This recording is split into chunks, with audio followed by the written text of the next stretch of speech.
Esa noche me dormí con la ventana de mi habitación abierta, porque hacía un calor terrible.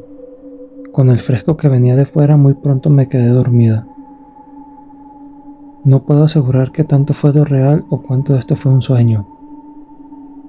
Vi llegar volando una figura alada tan grande como un humano, con ojos grandes y muy redondos. Estos estaban muy saltones. En ellos podía verse las venas impregnadas de sangre. Se posó en mi ventana abierta y me estiró la mano como invitándome a ir con él. Afuera en el aire a sus espaldas se podía ver otras criaturas como él volando, pero más pequeños. Pero de un tamaño casi como un perro grande, no podían ser aves. Daban unos chillidos tan agudos que entraban por tus oídos y vibraban dentro de tu cuerpo, como si fueran por tus venas. Mi habitación quedaba en una tercera planta, así que salir por ahí sería lanzarme a la muerte.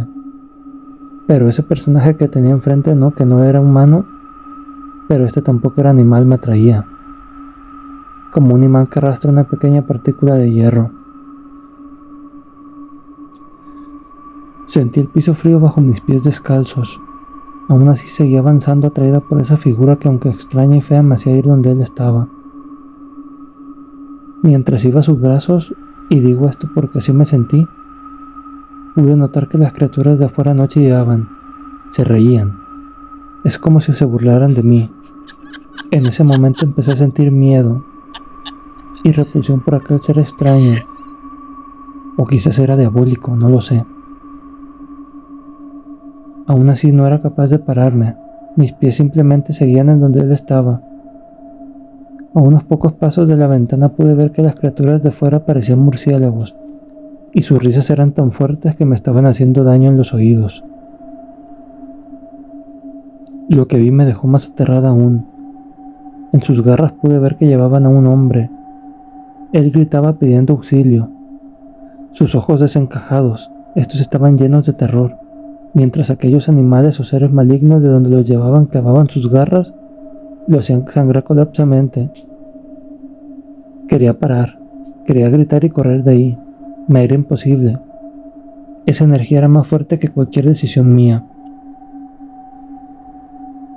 Cuando llegué a la ventana y tomé su mano, pude verlo mejor. Era un hombre muy atractivo y con una sonrisa que emanaba paz. Nada que ver con lo que antes vi.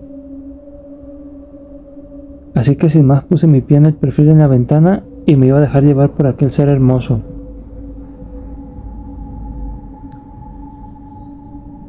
En ese momento mi gato saltó del techo a la ventana y ese ser dio un grito desgarrador, como si ver a mi gato le hubiese causado el mayor daño. Se lanzó ventana abajo sin reparar si se hacía daño.